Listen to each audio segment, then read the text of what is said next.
Avant de lire dans la parole du Seigneur, j'aimerais avant tout essayer de vous emmener un peu dans la note que je voudrais qu'ensemble nous méditons ce matin. Nous allons parler d'un homme que vous connaissez tous.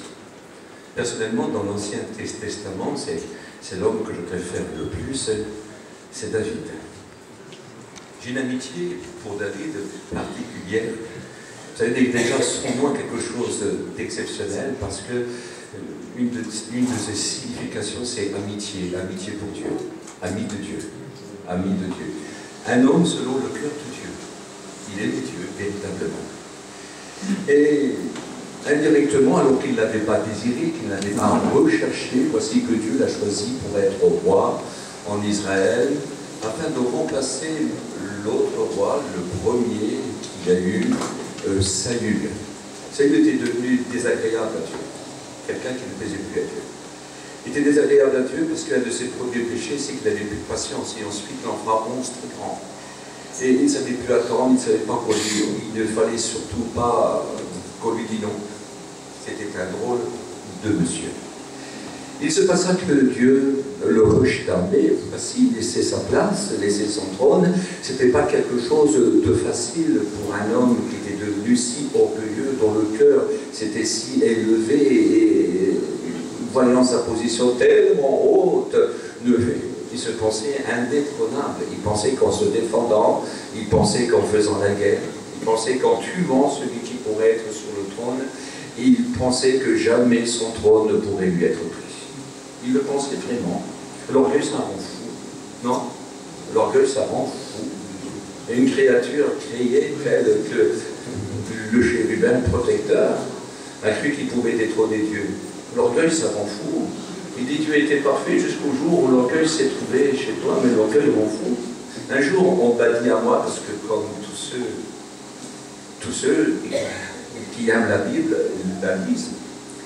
Un jour, on m'a dit, tu sais, il paraît que si on lit beaucoup la Bible, on devient fou. Je dis, je sais que beaucoup d'études, ça fatigue, mais lire la Bible, ça ne rend pas fou. Ça peut fatiguer, mais ça ne rend surtout pas fou. Ce qui rend fou, c'est l'orgueil. Ouais. Non. Ouais. Et si l'instruction est quelque chose qui n'est pas recherché dans l'humilité et avec le désir de plaire et de servir Dieu, bien sûr que la connaissance peut enfler. Mais la Bible qui dit avec un cœur pur, qui cherche Dieu et qui veut savoir comment servir Dieu, c'est impossible que ça rend fou, au contraire. La révélation de tes paroles est claire et donne de l'intelligence à ceux qui sont simples. C'est marqué dans le psaume 119, verset 130. David est attaché véritablement à Dieu, oui, mais voilà, c'est que Saül a juré sa perte.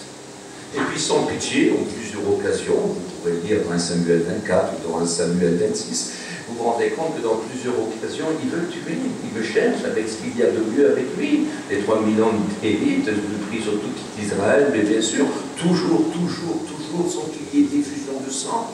Toujours, David est vainqueur. Sans qu'aucun des frères tue un autre frère.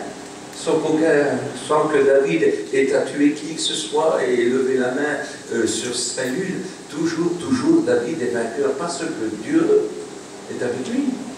Parce que celui qui l'a appelé est fidèle. Celui qui l'a appelé est en train de le qualifier pour en faire le plus grand roi qui a paru sur le trône.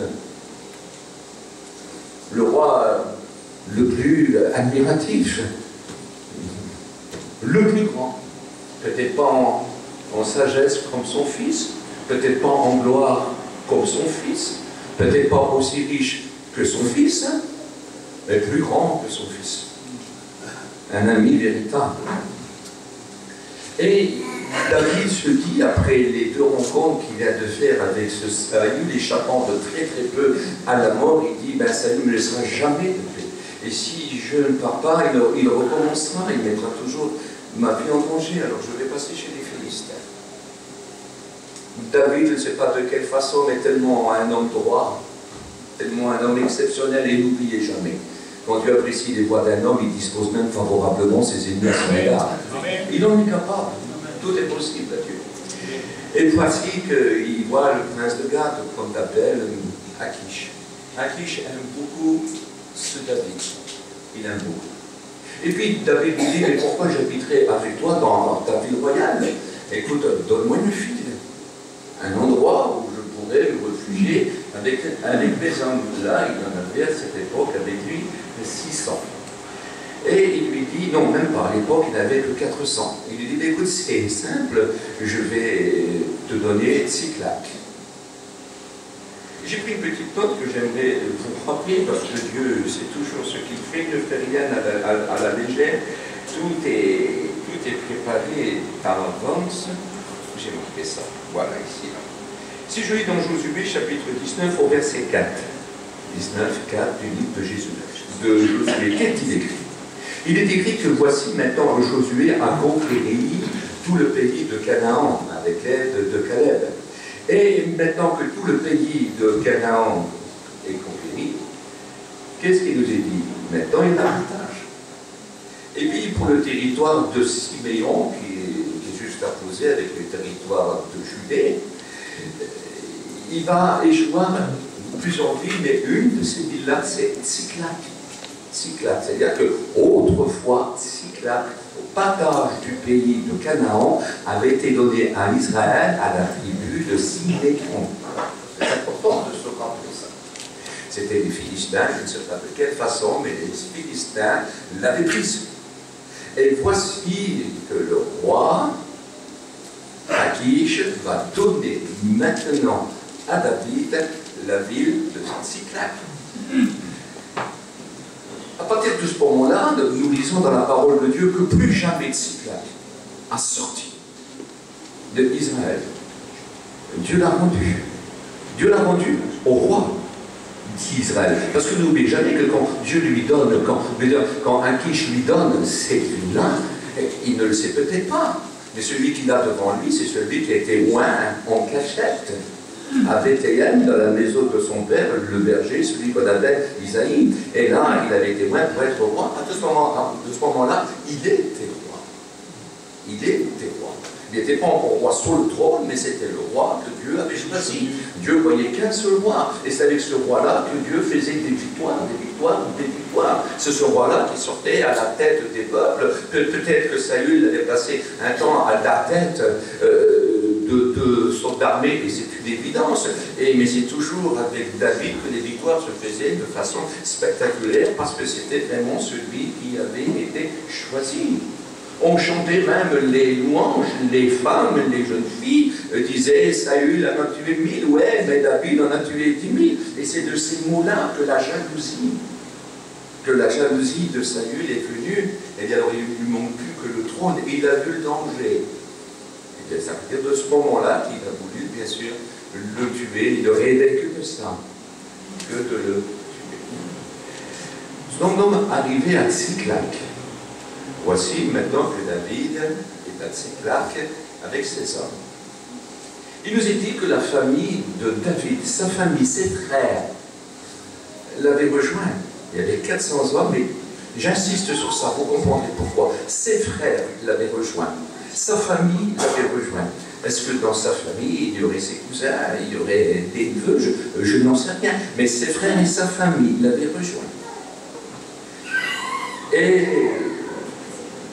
ensuite, nous verrons qu'ils vont être en tout à 600. 200 hommes va encore les rejoindre. Et j'aimerais lire avec vous, si vous voulez, ce qui va se passer à Tsiklag. Est-ce que vous êtes d'accord? La lecture va être longue, un petit peu longue, mais il y a beaucoup qui disent que je ne lis pas assez. Je cite des versets, mais que je ne lis pas assez. Alors pour vous prouver que je sais quand même lire, je vais vous lire quelques versets. Vous êtes d'accord? Voilà. Alors on va lire ensemble maintenant dans 1 Samuel, au chapitre 30, et tant pis si vous êtes en colère, on va lire 31 versets. Et vous apprendrez quelque chose peut-être que certaines femmes qui ne savent pas lire, certains vieils hommes de chez nous qui ne savent pas lire apprendront. Et c'est très très important. Après tout, la foi, bien ce qu'on entend. Est-ce qu'on entend bien de la parole de Dieu? Alors je vais bien me rapprocher afin de bien voir. Voilà. Lorsque David arriva le 3e jour à Tsiklag avec ses gens, les Amalécites avaient fait une invasion dans le Midi et à Tsiklag. Ils avaient détruit et brûlé Tsiklag. Après avoir fait prisonniers les femmes et tous ceux qui s'y trouvaient, petits et grands, ils n'avaient tué personne. Merci Seigneur. Mais ils avaient tous emmenés et s'étaient remis en route. David et ses gens arrivèrent à la ville et voici, elle était brûlée. Et leurs femmes, leurs fils et leurs filles étaient tombés captifs. Alors David et le peuple qui était avec lui élevèrent la voix et pleurèrent jusqu'à ce qu'ils n'eussent plus la force de pleurer. Les 2 femmes de David avaient été emmenées, Achinoam de Jizréel et Abigail de Carmel, femme de Nabal. David fut dans une grande angoisse car le peuple parlait de le lapider, parce que tous avaient de l'amertume dans l'âme, chacun à cause de ses fils et de ses filles. Mais David reprit courage en s'appuyant sur l'Éternel son Dieu. Il dit au sacrificateur Abiathar, fils d'Achimélec, « Apporte-moi donc les faux. » Abiathar apporta les faux à David, et David consulta l'Éternel en disant, « Poursuivrai-je ces troupes? L'atteindrai-je » L'Éternel lui répondit, « Poursuis, car tu atteindras et tu délivreras. » Et David se mit en marche, lui et les 600 hommes qui étaient avec lui. Ils arrivèrent au torrent de Besor, où s'arrêtèrent ceux qui restaient en arrière. David continua la poursuite avec 400 hommes. 200 hommes s'arrêtèrent, trop fatigués pour passer le torrent de Besor. Ils trouvèrent dans les champs un homme égyptien qui conduisirent auprès de David. Ils le firent manger du pain et boire de l'eau, comme ça ressemble à David. Et ils lui donnèrent un morceau d'une masse de figues sèches et 2 morceaux de raisin, et 2 masses de raisins secs. Après qu'il eut mangé, les forces lui revinrent, car il n'avait point pris de nourriture et point bu d'eau depuis 3 jours et 3 nuits. David lui dit, « À qui es-tu et d'où es-tu » Il répondit, « Je suis un garçon égyptien, au service d'un homme amalécite. Et voilà 3 jours que mon maître m'a abandonné parce que j'étais malade. Nous avons fait une invasion dans le Midi des Kérétiens, sur le territoire de Juda et au Midi de Caleb, et nous avons brûlé Tsiklag. » David lui dit, « Veux-tu me faire descendre vers cette troupes » Et il répondit, « Jure-moi par le nom de Dieu que tu ne me tueras pas et que tu ne me livreras pas à mon maître. Et je te ferai descendre vers cette troupe. » Il lui servit ainsi de guide, et voici les Amalécites étaient répandus sur toute la contrée, mangeant, buvant et dansant, à cause du grand butin qu'ils avaient enlevé du pays des Philistins et du pays de Juda. David les battit depuis l'aube du jour jusqu'au soir du lendemain. Et aucun d'eux n'échappa, excepté 400 jeunes hommes qui montèrent sur des chameaux et s'enfuirent. David sauva tout ce que les Amalécites avaient pris, et il délivra aussi ses 2 femmes. Et ne leur manqua personne, ni petit, ni grand, ni fils, ni fille, ni aucune chose du butin, ni rien de ce qu'on leur avait enlevé. David ramena tout. Et David prit tout le menu et le gros bétail, et ceux qui conduisirent ce troupeau et marchaient à sa tête, disaient, « C'est ici le butin de David. » David arriva vers les 200 hommes qui avaient été trop fatigués pour le suivre et qu'on avait laissés au torrent de Besor. Ils s'avancèrent à la rencontre de David et du peuple qui était avec lui. David s'approcha d'eux et leur demanda comment ils se trouvaient. Tous les hommes méchants et vils parmi les gens qui étaient allés avec David prirent la parole et dirent, « Puisqu'ils ne sont pas venus avec nous, nous ne leur donnerons rien du butin que nous avons sauvé, sinon à chacun sa femme et ses enfants, et qu'ils les emmènent et s'en aillent. » Mais David dit, « N'agissez pas ainsi, mes frères, au sujet de ce que l'Éternel nous a donné, car il nous a gardés, et il a livré entre nos mains la troupe qui était venue contre nous. Et qui vous écouterait dans cette affaire? La part doit être la même pour celui qui est descendu sur le champ de bataille et pour celui qui est resté près des bagages. Ensemble, ils partageront. Il en fut ainsi dès ce jour et dans la suite. Et on a fait de cela jusqu'à ce jour une loi et une coutume en Israël. De retour à Tsiklag, David envoya une partie du butin aux anciens de Juda et ses amis, en leur adressant ces paroles, « Voici pour vous un présent sur le butin des ennemis de l'Éternel. » Sur le butin des ennemis de l'Éternel. Il fit ainsi des envois à ceux de Bethel, à ceux de Ramoth du Midi, à ceux de Jatir, à ceux d'Aroer, à ceux de Sipmoth, à ceux d'Eshtemoa, à ceux de Ragal, à ceux des villes de Gérachmérite, à ceux des villes de Kenya, à ceux de Horma, à ceux de Boshaphat. Voilà tous les noms très compliqués. À ceux d'Hébron et dans les lieux que David et ses gens avaient parcourus. Mais j'ai quand même voulu citer ces noms-là, vu que la Bible les a écrits. Très, très important. Je pense que vous vous situez un petit peu, vous comprenez un petit peu mieux l'histoire, pourquoi on en est là ce matin. Tout à l'heure, je vous ai dit que n'oubliez pas qu'il y avait ses frères et qu'il y avait sa famille. Ses frères et sa famille. Vous allez comprendre. Voici maintenant que David et ses hommes sont sortis.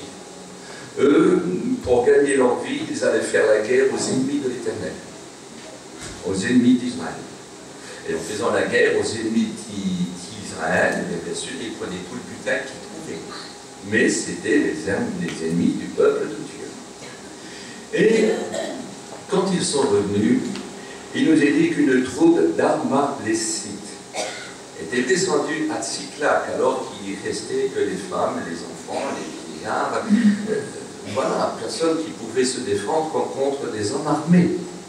Et il est écrit que ces hommes-là ont tout pris, absolument tout pris. Ces troupes d'Amalek, absolument tout pris. Mais grâce à Dieu, merci Seigneur, n'avait tué personne. Grâce à Dieu. Et voici que quand David revient, il n'y a plus rien, mais de loin certainement, ils ont dû voir une épaisse fumée parce qu'il est écrit qu'ils brûlèrent.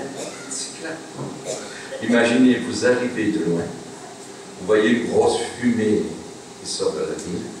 Vous savez très bien qu'un tel feu n'est pas fait par hasard. Un feu qui peut embraser une ville n'est pas fait par hasard. Quand on est un homme de guerre tel que David, et quand on a avec lui des hommes, de vaillants hommes, on comprend très vite. On comprend très vite. Et voici qu'ils ont dû, à la fond, je ne sais pas, moi, ils ont dû pousser les chevaux au maximum pour se rendre, s'ils étaient avec des chevaux, pour se rendre au plus vite possible dans cette ville-là. Et quand ils arrivent, ils ne voient pas de mort, mais ils ne voient plus personne. Alors certains ont pu penser qu'ils ont péri dans l'incendie. Il reste que des cendres. Je ne sais pas ce qu'ils peuvent penser. Moi j'aurais pensé ça. Je me mets à leur place. Ce sont des hommes et des femmes comme vous. Et ce sont des pères comme vous. Ils comprennent très bien que peut-être dans la grosse incendie, combien ont dû périr. Et ceux qui n'ont pas péri, c'est ceux qui ont été emmenés. Peut-être que nous marchons même sur des cendres qui appartiendraient à nos enfants ou à nos femmes. C'est la première des choses qu'on pense. Imaginez les cris, se mettre à crier et à pleurer, écoutez, d'une façon particulière. Ils ont tellement prié, ils ont tellement crié et tellement pleuré qu'ils ont arrivé à un moment où ils n'avaient plus la force de pleurer. Un moment où les larmes ne sortent plus, où les sons ne sortent plus, où vous êtes de vivants, mais des morts vivants. Vous n'avez plus de force. Le découragement est tellement grand, la faiblesse est tellement faible, que vous êtes là, comme des pantins. Vous ne pouvez plus bouger. Mais un moment passe, et voici que ça fait place à la colère. Mais une colère terrible, Et le peuple veut lapider David. Et malheur, où sont ses frères? Où sont sa famille? Où sont ses amis? Quand nous lisons dans la parole de Dieu, David n'a appelé personne. Mais c'est les gens qui le rejoignaient. Ceux qui avaient des ennuis, ceux qui avaient des créanciers, venaient le rejoindre, parce qu'avec lui, on ne manquait de rien. Avec lui, il y avait une certaine protection. Avec lui, il y aura toujours à manger et à boire, et même de l'argent. Parce qu'il faisait des excursions dans les troupes ennemies. Et c'était un vainqueur, un soldat incroyable. Dieu était avec lui. Et avec lui, on se remplissait facilement les poches. Et avec lui, on était en sécurité. Même Saül n'a pas pu le détruire. Même Saül. L'Éternel veille sur lui. Tant qu'il y a cet intérêt-là, tant qu'il y a rien à perdre. Alors c'est facile à suivre. Vous avez vu des fois nos missions en été se pilotent des chapiteaux? Oh, ça va bien. Tant qu'il n'y a pas de problème, les gens ne trouvent pas à dire. Et voici que le courant manque un petit peu. Voici que la passerelle n'est pas belle.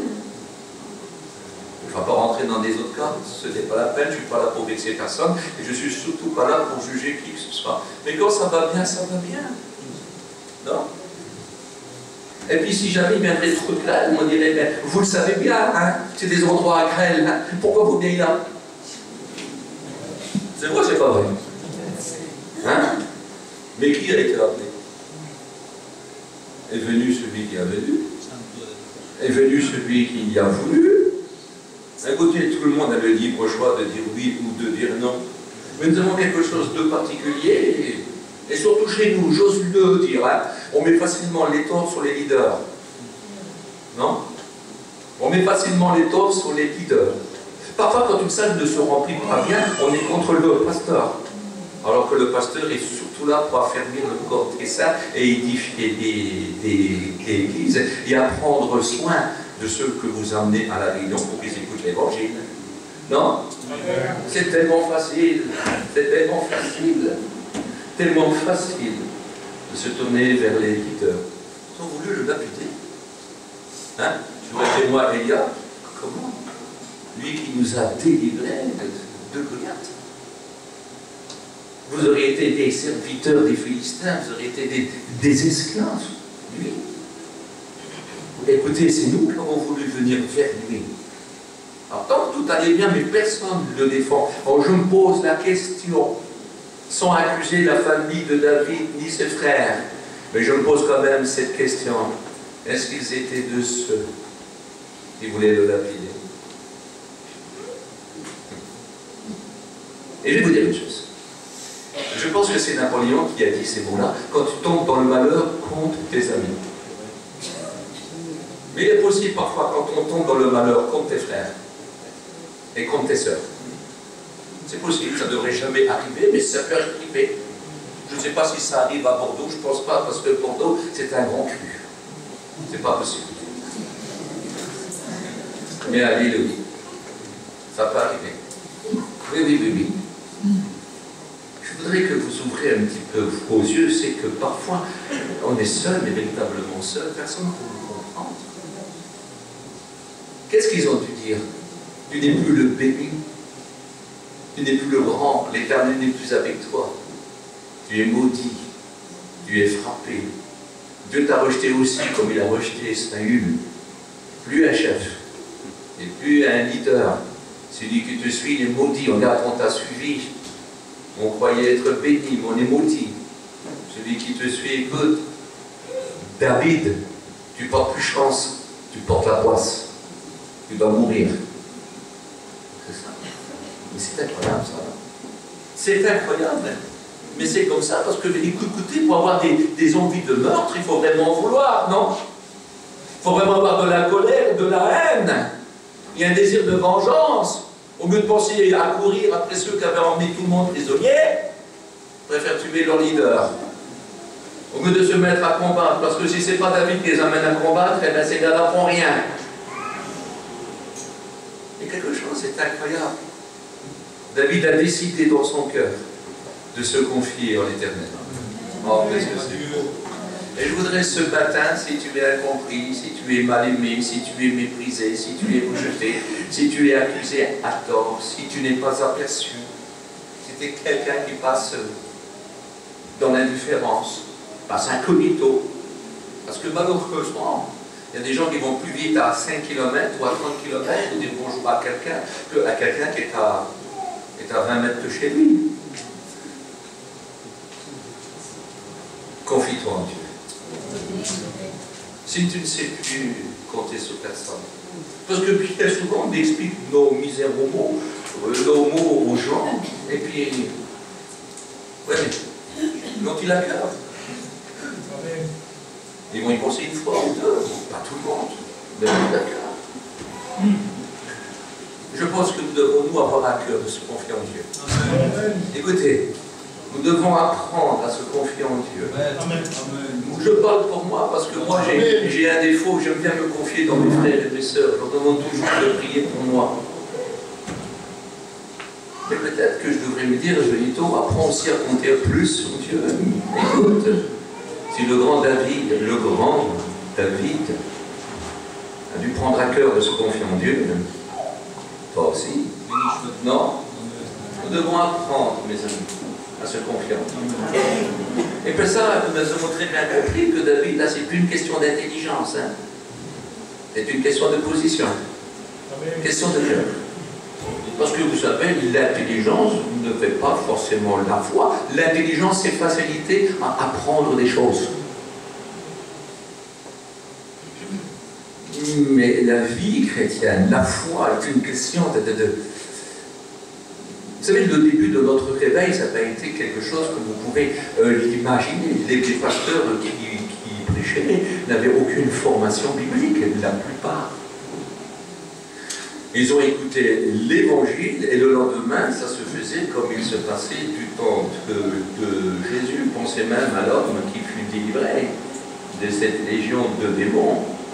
Envoyé par le Seigneur, il dut aller dire dans sa patrie, chez lui, dans sa famille, dans sa ville, ce que Jésus avait fait pour lui. Et nos premiers pasteurs qui n'avaient pas une grande formation, mais qui avaient rencontré Jésus, qui avaient été délivrés de leur misère, et qui pardonnaient de leurs fautes, et transformés avec une vie nouvelle et remplie de l'Esprit Saint, sont partis. Et ils ont dit des mots parfois qu'ils n'avaient jamais lus et qu'ils ne connaissaient pas, mais remplis de l'Esprit, ils les citaient. Et le Saint-Esprit, avec ces mots-là qui étaient tirés de la Bible, même, sans le savoir, sans connaître, c'est une petite histoire de Mans. Petite histoire de Mans.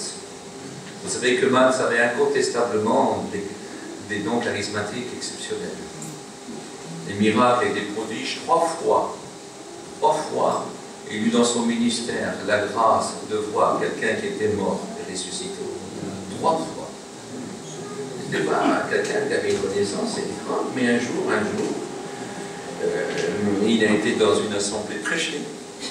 À côté de ces pasteurs des assemblées qui, Mans n'avait pas un grand vocabulaire, Mans n'avait pas une grande connaissance, surtout au début, mais il était rempli du Saint-Esprit, ça c'est une évidence.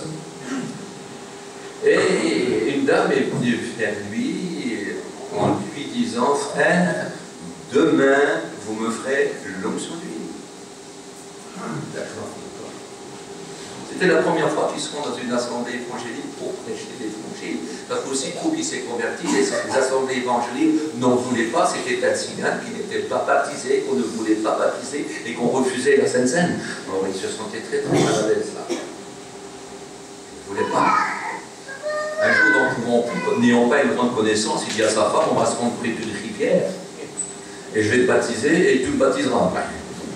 Bon, ils ne l'ont pas fait. Merci, gloire à Dieu, que le Cossec est arrivé à temps. Merci, maître. Mais il l'aurait fait. Il l'aurait fait. Puis il aurait pris sa Sainte Seine après. Il l'aurait fait. Il l'aurait fait.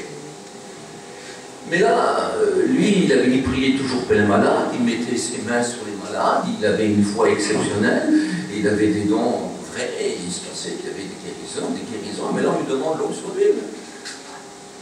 Et puis, oui, d'accord, sœur, vous venez demain? Bon, ben demain, oui. Mais après, il calcule comment je vais faire, que ce soit ça. Et puis il s'est souvenu qu'il a entendu quelqu'un dire que Samuel avait oint David. Tant bien pour ça. Il dit, mais moi j'ai pas de corps, comment je vais faire? Alors quand elle est venue le lendemain, il a préparé un journal. Avec ce journal-là, il s'est fait incorner, puis il a vidé un litre d'huile dedans. Puis il s'est approché de cette brave sédentaire. Il a dit, au nom de Jésus, je trouve un huile là. Il avait de l'huile de la tête aux pieds, mais complètement guéri. Non. Ils n'avaient pas une grande connaissance. Ils ont appris. Hein. Ils ont appris. Ils ont appris à lire. Ils ont appris, puis ça lisait des nuits entières. Les bougies étaient complètes. Quand ils finissaient de dire, c'est parce que la bougie s'était éteinte. Ça lisait toute la nuit. Hein. Et ça prêchait toute la journée. Hein. Parce que Mans priait, lisait, pratiquement des nuits entières. Et toute la journée, il prêchait l'évangile.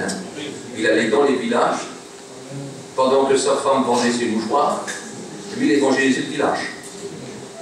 C'est ce que j'entends là. Ce que je voudrais vous faire comprendre, c'est que la foi est quelque chose de naturel. Quand les apôtres ont commencé à prêcher, ils ont prêché de ce qu'ils avaient vu, de ce qu'ils avaient entendu et de ce qu'ils avaient touché et mangé avec lui, en déclarant, je vous le dis, c'est véritablement le Fils de Dieu que nous avons connu. Et c'est en son nom, lui qui est mort et ressuscité sous Pilate, c'est en son nom que nous apportons le salut et la rémission des fautes en son nom. Mais ils ont écrit des années plus tard, 20 ans, 30 ans, 40 ans. Pendant 20 ans, 30 ans, les chrétiens avaient entendu simplement l'évangile, des gens qui prêchaient l'évangile. Mais ils n'avaient rien pour prouver, ou l'Ancien Testament. Oui, mais le monde païen, le monde non juif, quand ils ont été à l'étranger, eh bien, ces gens-là, écoutez, je m'excuse, vous n'avez même pas lu, pour la plupart, l'Ancien Testament, le Tanakh, ils ne l'avaient pas lu. Et simplement de bouche à oreille, ils apprenaient à connaître le Christ Jésus. Et le Saint-Esprit qui avait poussé des hommes à écrire, le Saint-Esprit leur disait des choses de Jésus, leur disait des choses de la Bible qu'ils n'avaient jamais lues, parce que la plupart ne savaient pas lire. Une fois, je me suis trouvé dans une assemblée et j'étais fort embarrassé. J'avais fait tout mon possible pour trouver un message, mais je n'en trouvais pas. Je n'en trouvais pas.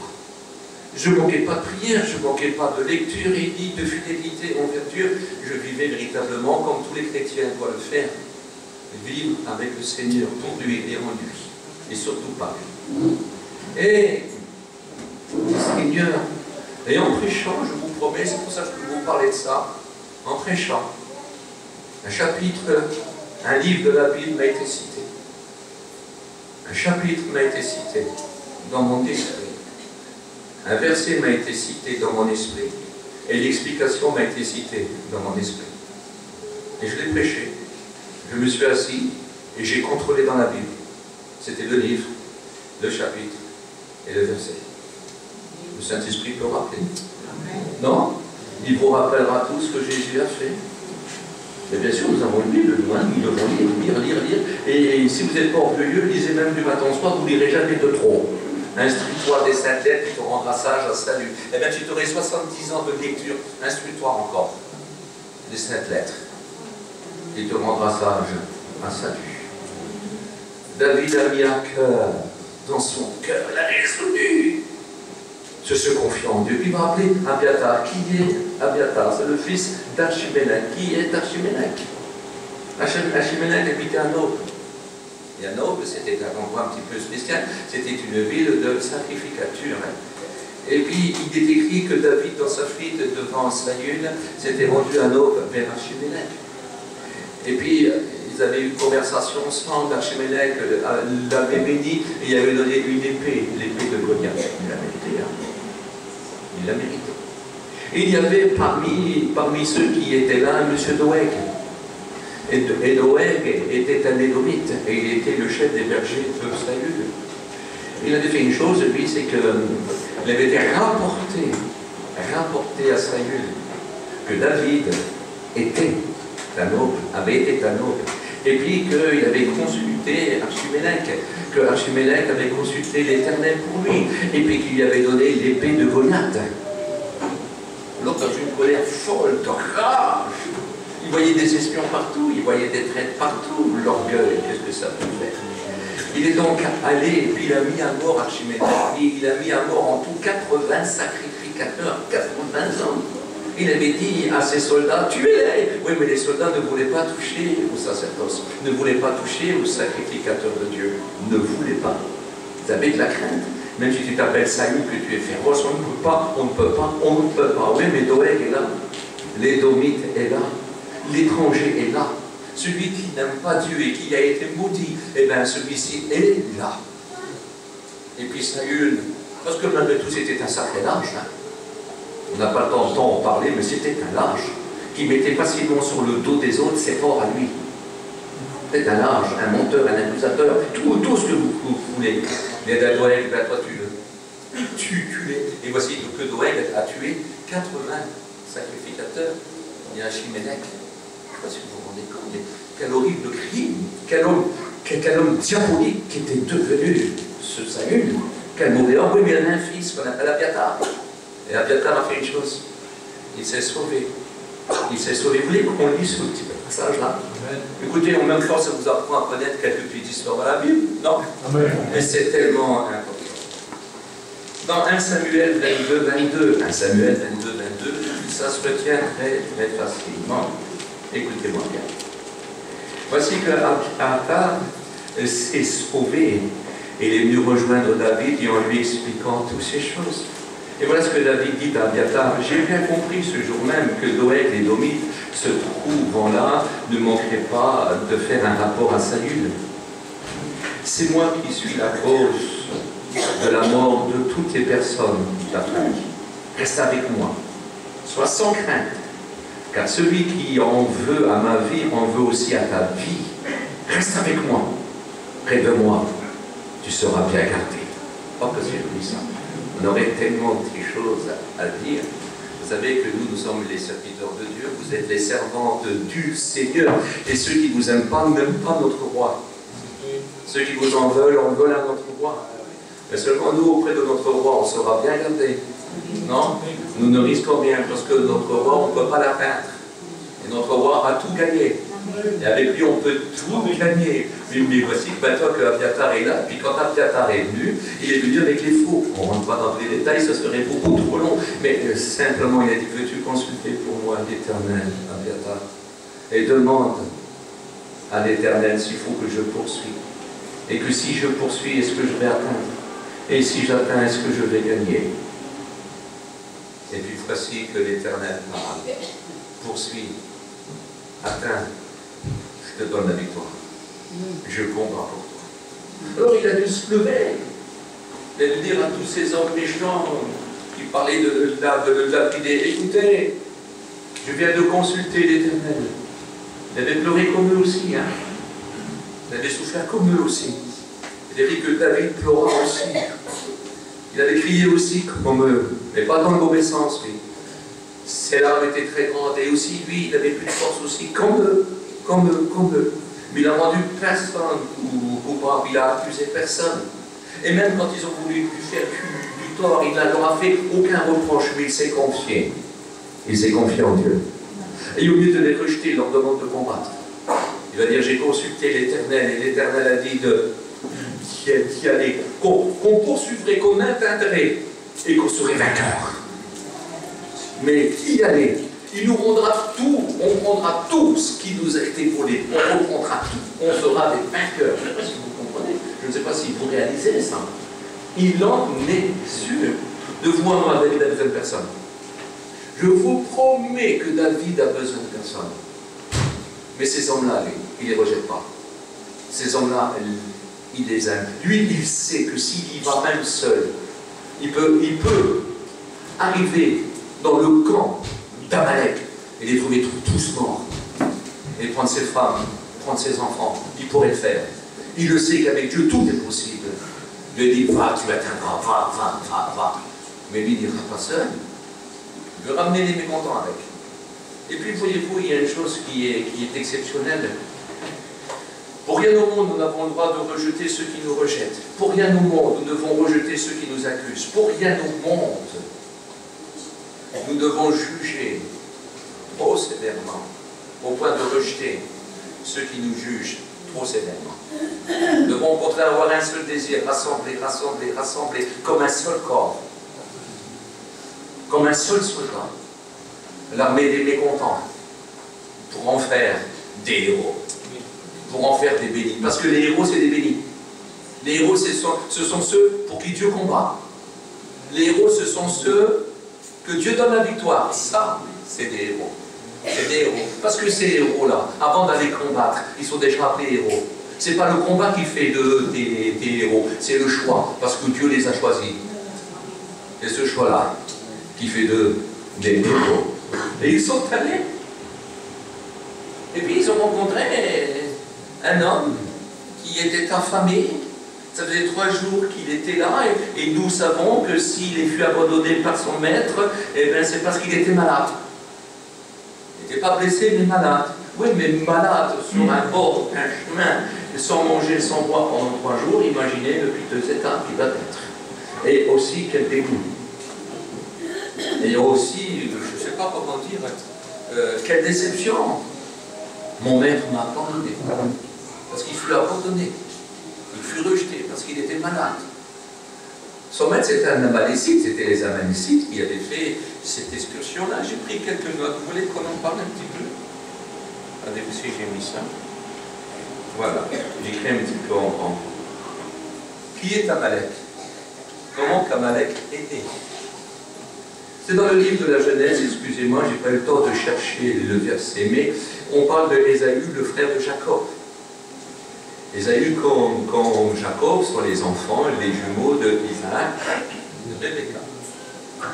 Quand nous regardons de près, on s'est rendu compte que Ésaü était un homme, avec tout le respect que je vous dois, qui n'a pas beaucoup d'honneur, qui ne respecte pas ses parents, et puis qui se moque de l'avenir. Et sachant très bien par la prophétie d'Abraham et la prophétie de son père Isaac, que le pays qu'ils doivent conquérir, qu'ils auront plus tard, c'est un pays qui n'a pas de temps à venir pour les gens de Canaan. Mais là, lui, il se marie là, pour des femmes et des concubines. Pourtant, il n'y a pas de temps à venir, c'est un pays qui est appelé à disparaître pour être donné à Israël. Il sait que ce pays-là n'a pas de temps à venir, c'est dans la prophétie d'Abraham, d'Isaac, parce que l'Éternel leur a dit, mais lui, il n'en a que qu'une. Il n'en fait aucun cas. Lui, son mot, je vais mourir. Et le droit d'aînesse, disons spirituel, moi, aucune importance. Je ne vais pas mourir. Lui, ça ne va pas plus loin. Sa foi est négative. Et il a un fils qu'on appelle Eliphaz. Et Eliphaz va épouser une femme qui s'appelle Timna. Et ensemble va naître un fils. Et ce fils, c'est Amalek. L'ancêtre, le père des Amalécites. Quand je lis dans Exode chapitre 17, il nous est dit que Ariphidim, alors que Israël est sorti d'Égypte, Ariphidim, c'est écrit que Amalek leur a fait la guerre. Et puis, vous savez, c'est cette fameuse guerre où il est écrit que Moïse, sur une montagne, devait lever son bâton. Et puis que ça a duré des heures et des heures, pratiquement toute la journée. Et que tant qu'il avait le bâton levé, eh bien, Israël avait la victoire. Et quand le bâton était baissé, quand il n'avait plus de force, c'est Amalek qui avait la victoire. Il est écrit que Hur et Aaron l'ont soutenu ensemble. Et à partir de ce moment-là, jusqu'à la fin, Israël eut la victoire. Amalek a dû fuir. Mais Dieu avait dit, voilà, il y aura toujours guerre de génération entre vous et Amalek. Il n'y aura jamais d'alliance, jamais d'alliance. Et quand on lit dans Deutéronome 25, 17 à 19, qu'est-il écrit? Moïse rappelle à Israël, vous savez que le Deutéronome, c'est le livre de souvenir, mais aussi le livre du rappel. Tout ce que nous trouvons dans Exode, tout ce que nous trouvons dans Nombre, dans le Lévitique, maintenant est répété dans le Deutéronome. Et ainsi que le livre de Deutéronome dit comme ça, tu effaceras, Dieu dit par Moïse, tu effaceras la mémoire d'Amalek de dessous les cieux. Il n'y aura jamais, jamais, jamais entre vous alliance, il faut l'effacer. Un des grands péchés, justement, de Saül, c'est d'avoir pas fait ressentir sa colère sur Amalek, d'avoir fait comme une alliance avec lui, d'avoir pas fait le travail comme il fallait le faire. Et nous disons dans la parole de Dieu que si Saül est mort, c'est pas seulement pour toutes les choses horribles qu'il est mort. Il est mort parce qu'il n'a pas fait ressentir la colère de l'Éternel sur Amalek. C'est pour cela qu'il est mort. Que Dieu lui est pas venu en aide au mont Gilboa. Il est mort parce qu'il n'avait pas fait ressentir la colère de Dieu sur Amalek. Amalek, c'est l'image du mal, avec qui nous ne pourrons pas faire alliance. Le mal, on doit le combattre. Nous devons combattre le mal par quoi? Par le bien. C'est-à-dire en faisant le bien. Et résister au diable d'une foi ferme, il fuira loin de vous. Mais vous savez que le mot foi, c'est fidélité. Alors résistez au diable d'une fidélité ferme à tous les ordres du Seigneur. Et le diable fuira loin de vous. La fidélité. Mais là, il n'y a pas de fidélité. Il y a de la tiédeur et de l'alliance. La tiédeur, c'est un mélange de chaud et de froid. C'est des alliances. Des alliances avec le mal. Nous devons combattre le mal avec les seules armes de la justice, de la vérité, par le bien. Est-ce que vous êtes d'accord? Et lui, il ne l'avait pas fait. Il était plus digne. Il avait perdu toute sa dignité. Toute sa dignité.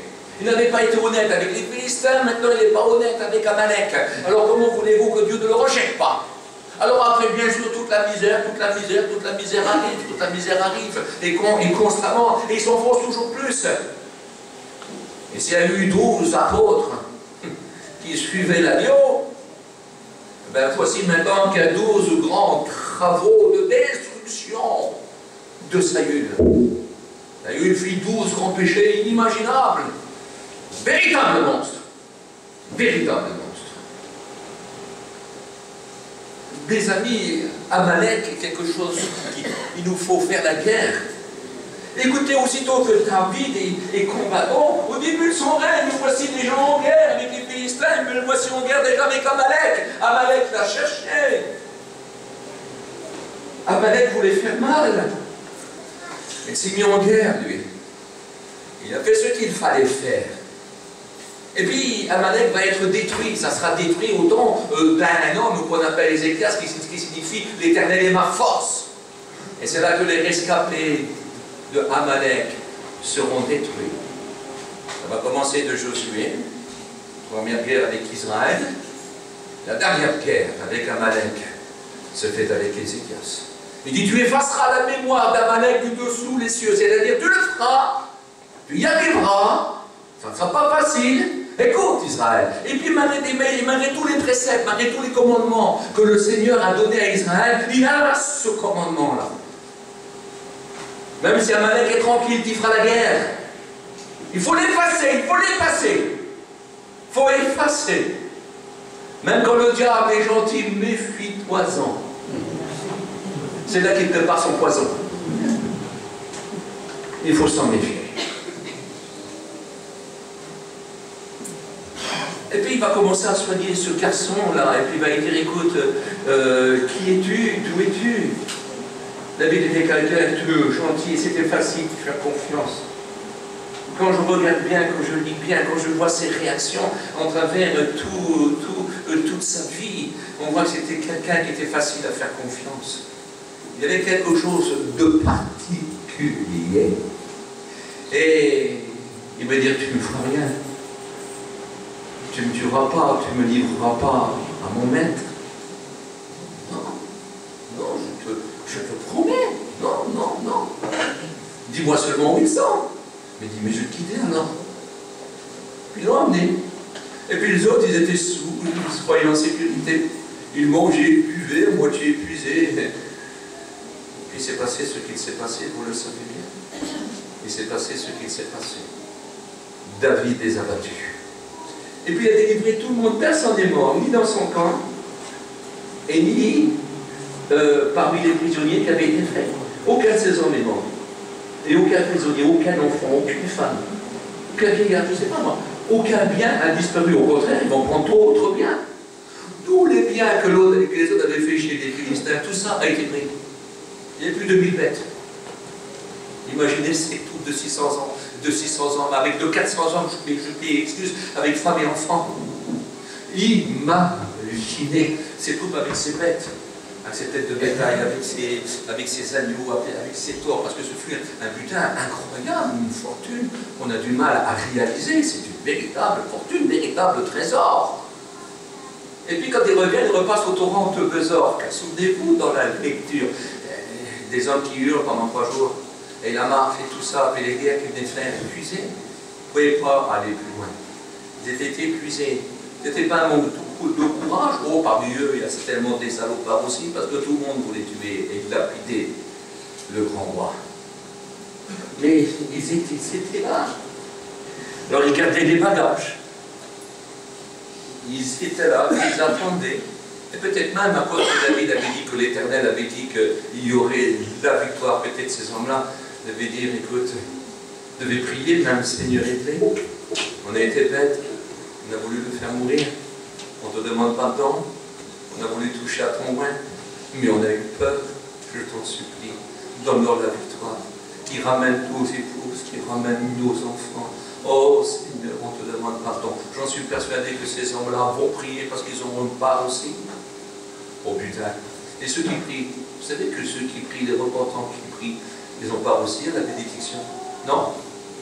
Jésus restera quand même toujours l'intercesseur des pécheurs repentants. Non. Toujours, toujours. Quand un pécheur se repent, il peut quand même compter sur le maître. Tout le temps, tout le temps, tout le temps. Le torrent de pesar, quand nous regardons bien ce que cela veut dire, il est de la racine pesar. Et le mot pesar veut dire bonne nouvelle, évangile. Non?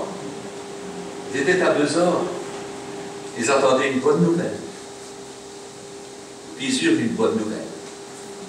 Parce que voici, de loin, ils ont dû attendre une troupe nombreuse de femmes et d'enfants et d'hommes qui chantent, qui louent, des cris de joie, d'un grand peuple, beaucoup de monde, minimum, allez, 1000 personnes, mais peut-être 1500 personnes, avec des enfants et tout ce qui s'ensuit, mais tous ces bêtes là aussi qui marchent à côté d'eux, mais quel bruit, et des chants, certainement, parce que je connais David, moi, je suis sûr peut-être qu'il a sa lyre à sa main, et qu'il est en train de jouer, de chanter, puis de louer Dieu, j'en suis persuadé. Et je suis persuadé que Abiathar, à côté de lui, est en train de louer et de bénir le peuple, mais j'en suis persuadé.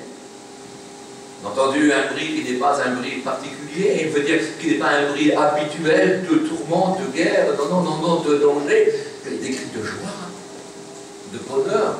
Comme ça doit les rassurer. Et les chants qu'ils entendent, personne, ils ont très bien compris que ce sont des chants hébreux, mais c'est leurs amis.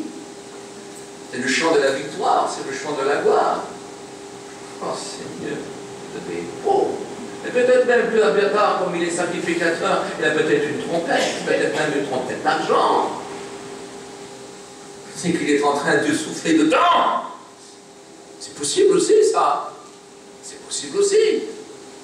Et voici qu'ils arrivent, et parmi les 400 hommes qui sont là, il y a des hommes vils. Il y a des hommes vils, il y en a qui sont venus par intérêt. Chez David, ils sont venus par intérêt. Ils avaient des créanciers, ils avaient des misères, ils avaient des problèmes, c'était eux que chercher. C'était pas tous des anges. Comme nous, on n'était pas des anges quand on est venu à Jésus-Christ. Certains sont venus simplement pour une bénédiction, pour recevoir un fruit de lui, un petit cadeau. D'autres sont venus pour être bénis, vivre pour lui, mourir pour lui-même. D'autres sont venus tout simplement pour résoudre un problème, pas plus loin. Et qu'ils facilement retombent dans leurs péchés, dans leurs vices. Des gens vils, ça arrive. Pas Bordeaux, parce que Bordeaux c'est un grand cru, c'est pas possible. Mais dans certains autres endroits, oui, malheureusement. De toute façon, j'accuse personne, il faut lire simplement la Bible pour se rendre compte que les mots que je dis, ce sont des mots vrais. C'est la vérité. Ce n'est pas des accusations. Est-ce que Paul n'était pas en danger parmi les faux frères? N'était-il pas en danger parmi les mauvais ouvriers? Il était. Et plus qu'en danger, il était en danger mort. Il n'y a rien de nouveau. C'est quand même vrai. Qui c'est qui fait des clans dans les églises? Qui c'est qui divise les familles dans les églises? Ça commence par un. Puis il en rallie. Et les autres se sont rejetés. Ils se rallient aussi, eux. Se font aussi un clan. J'aurais une personne vile. Un seul pécheur détruit beaucoup de bien. Je vous promets, un seul pécheur détruit beaucoup de bien. Oui, mais quand on s'appelle David, c'est une autre affaire. Quand on est ami de Dieu, c'est une autre affaire. Et voici ce que ces hommes disent. Ils n'ont rien besoin. Donnons-leur leurs femmes et leurs enfants. Donnons-leur ce qui leur appartient, puis qu'ils s'en aillent. On n'en veut plus. En un mot, qu'ils s'en aillent. Hein. On n'en veut plus, avec nous, il est plus.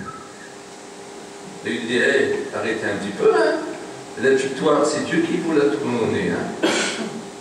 C'est pas vous, les pleurnichards, hein. C'est Dieu qui vous l'a donné. C'est pas vous, les injustes qui avez voulu tuer. C'est Dieu qui vous l'a offert. Et en me sauvant de votre mère, il vous a sauvé aussi à vous, en vous rendant vos femmes et vos enfants. Vous n'êtes pas meilleurs qu'eux, hein. Alors on partage. Parce que c'est la victoire de Dieu. Et ici, c'est le butin de David. Et avec mon butin, je ferai ce que je veux. On ne peut pas reprocher à Dieu d'être bon et donner à tous le même salaire.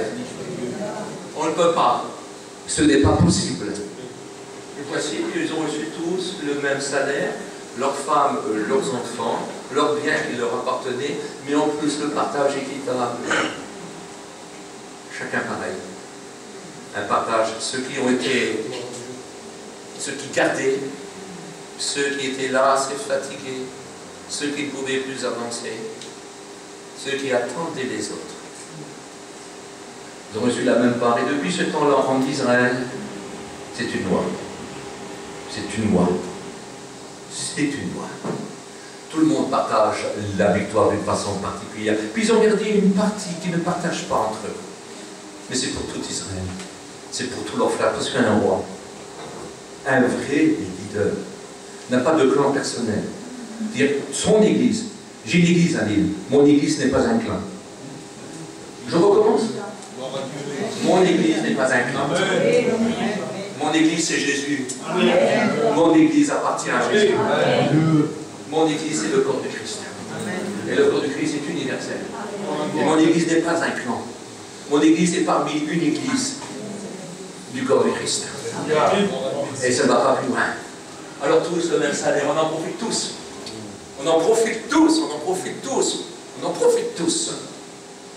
Comme il est important de comprendre ces choses, la bonne nouvelle, enfin une bonne nouvelle. Peut-être tu t'es arrêté de combattre, peut-être tu t'es arrêté d'avancer. Peut-être que tu as murmuré, mais attention, on ne s'arrête jamais pour rien et on n'est pas lassé pour rien.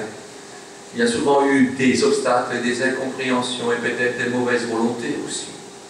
Et peut-être parfois même, péché volontaire. Oui, mais là tu attends. Là tu vas à besoin. Là tu ne te disperses pas. Là il y a toujours un petit espoir. David l'a dit. David a dit que Dieu lui a parlé. David a dit que nos femmes vont revenir, que nos enfants vont revenir. Il l'a dit. On ne sait plus combattre, on ne sait plus avancer. Nous, c'est fini. On est trop petits. Mais on va quand même continuer à espérer en lui. Parce que si David a eu à cœur de se confier en Dieu, nous avons à cœur d'attendre que Dieu arrange tout. On ne peut plus aller combattre. On n'a plus de force. David s'en va combattre. Mais nous, on ne sait plus combattre.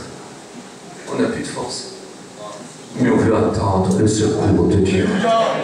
Il est bon d'attendre en silence le secours de l'Éternel. Et voici que David attend. Ça veut dire, et voici que ces hommes-là attendent. Mais quelle bonne nouvelle, Besar, Évangile. Bonne nouvelle. La grâce pour tous. C'est immérité. Personne ne comprend mieux que c'est immérité. Personne ne comprend mieux que ces deux hommes-là, que c'est immérité, que c'est une faveur imméritée, que c'est une grâce, que c'est une bonne nouvelle. Personne ne comprend mieux que ces gens-là. Ils comprennent plus que tous leur indignité. Ils n'ont aucun mérite. Ils ont voulu tuer loin et en plus ils ne pouvaient pas les combattre. Ils étaient trop bas. Ils ont vu ce qu'ils étaient. Mais David, au lieu de les juger, leur a redonné de l'espoir. Restez là, reposez-vous. Nous, on va aller, on va ramener. Oh, qu'est-ce que c'est beau! Qu'est-ce que c'est beau! Il faudrait que vous compreniez, tout n'est pas grâce. Même pour ceux qui ont été combattus, ça n'était pas grâce. Ils n'ont pas dû combattre beaucoup, vous savez. Parce qu'aucun ne fut blessé, aucun ne fut mort. Aucun. Mais la victoire n'est pas à eux. La victoire est à Dieu. C'est une grâce qu'ils ont eu aussi. Le combattant, comme celui qui ne peut plus combattre, mais qui attend le secours de Dieu, auront le même partage. Ce matin, nous voulons le même partage. Et le même partage pour nous, c'est quoi? C'est un souvenir. Parce que ce matin, nous voulons se souvenir. Le même partage. Le même partage. Nous voulons se souvenir de notre David à nous.